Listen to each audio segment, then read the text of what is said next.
नमस्कार दोस्तों। आइए आज हम लोग बात करेंगे। आज पूरी दुनिया जो है एक साथ कई बड़े संकटों से गुजर रही है। आप देख रहे हैं कहीं ईरान, अमेरिका, इजराइल, उधर रसिया, यूक्रेन, अमेरिका, चाइना, तमाम प्रकार के देशों के बीच आपस में प्रतिस्पर्धा, एक ग्लोबल क्राइसिस का दौर सा मचा हुआ है। कहीं क्रूड ऑयल सप्लाई चेन का संकट। लेकिन इन सबसे बड़ा सवाल इसमें यही है कि ये जो ग्लोबल क्राइसिस है इसका असर भारत की अर्थव्यवस्था पर भी पड़ रहा है। अब दरअसल बात यह है कि अपना देश यानी कि भारत विकसित देश बनने का जो भारत का सपना है, क्या अंतर्राष्ट्रीय संकटों के कारण ये सपना धीमा पड़ सकता है? तो वीडियो के अंत तक जरूर बने रहिए, क्योंकि आज हम समझेंगे ग्लोबल क्राइसिस भारत को कैसे प्रभावित कर रहा है, ग्लोबल क्राइसिस क्या है,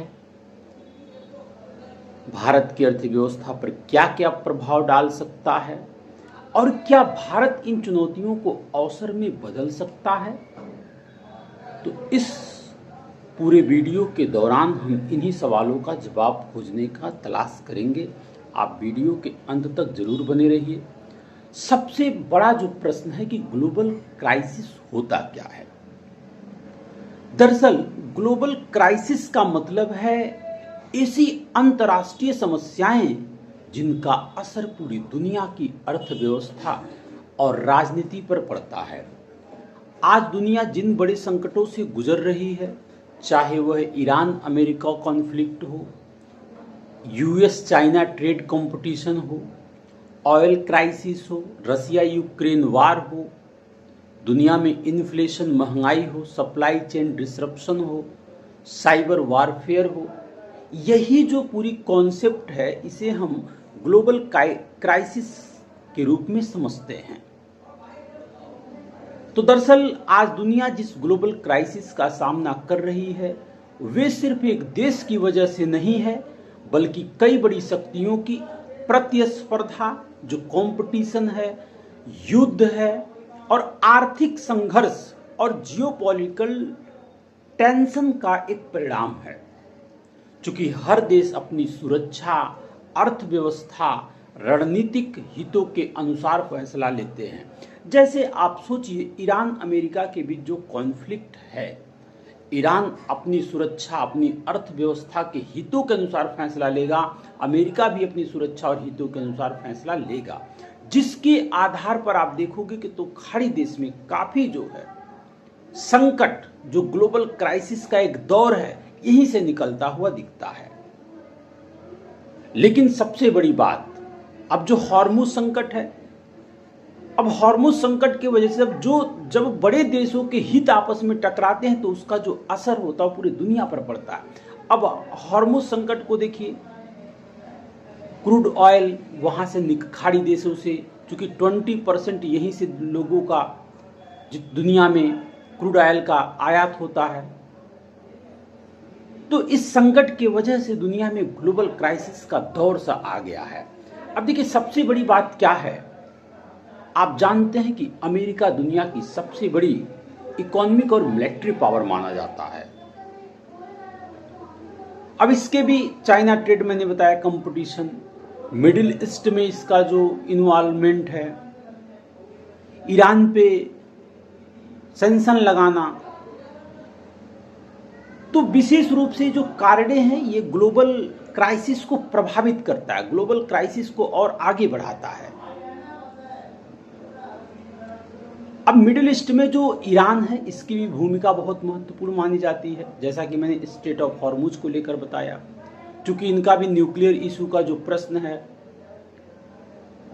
तो ये सारे कारणों की वजह से जो ग्लोबल क्राइसिस है काफी तेजी से बढ़ रहा है।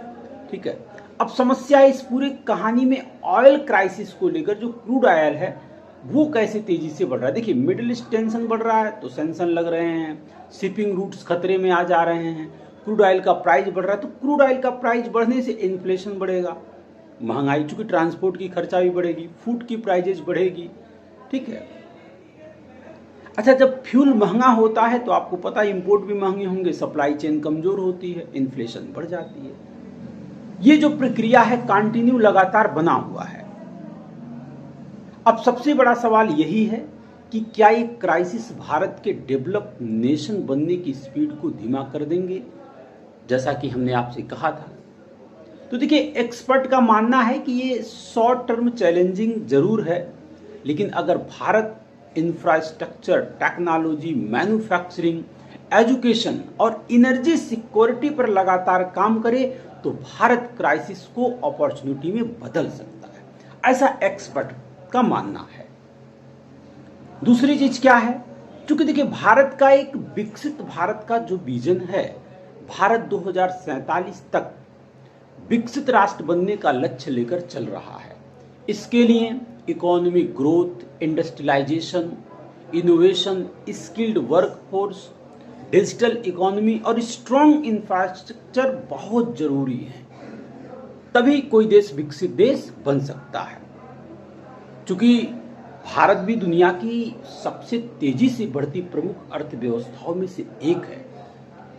2030 तक तीसरी सबसे बड़ी अर्थव्यवस्था बनने का लक्ष्य भी भारत रखता है। इसके साथ साथ क्योंकि वर्तमान स्थिति में देखा जाए तो भारत की जो जीडीपी है वो 4 ट्रिलियन, यूनाइटेड स्टेट अमेरिका का जो डॉलर है 4 ट्रिलियन से अधिक जीडीपी के साथ शीर्ष अर्थव्यवस्थाओं में चौथा स्थान हासिल करने वाला है।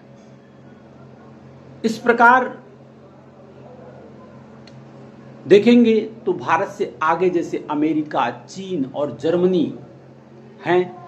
इसके अलावा एक सबसे महत्वपूर्ण प्रश्न अगर बताया जाए, पीपीपी यानी कि परचेजिंग पावर पैरिटी, इसके आधार पर यानी कि क्रय शक्ति के आधार पर इंडिया विश्व की, दुनिया की तीसरी सबसे बड़ी अर्थव्यवस्था यानी कि China, United states of America के बाद इंडिया का ही स्थान आता है। तो ऐसा एक्सपर्ट का मानना है कि अगर Bharat infrastructure, manufacturing, education, AI technology, defence production और एनर्जी सिक्योरिटी, मैं बात उसी को दोहरा रहा हूं, पर लगातार काम करे तो 2047 तक विकसित राष्ट्र बनने की दिशा में तेजी से आगे बढ़ सकता है। तो साथियों, कुल मिलाकर आज भारत सिर्फ एक डेवलपिंग कंट्री नहीं है, बल्कि एक इमर्जिंग इकोनॉमिक सुपर पावर के रूप में भी देखा जा रहा है। जय हिंद।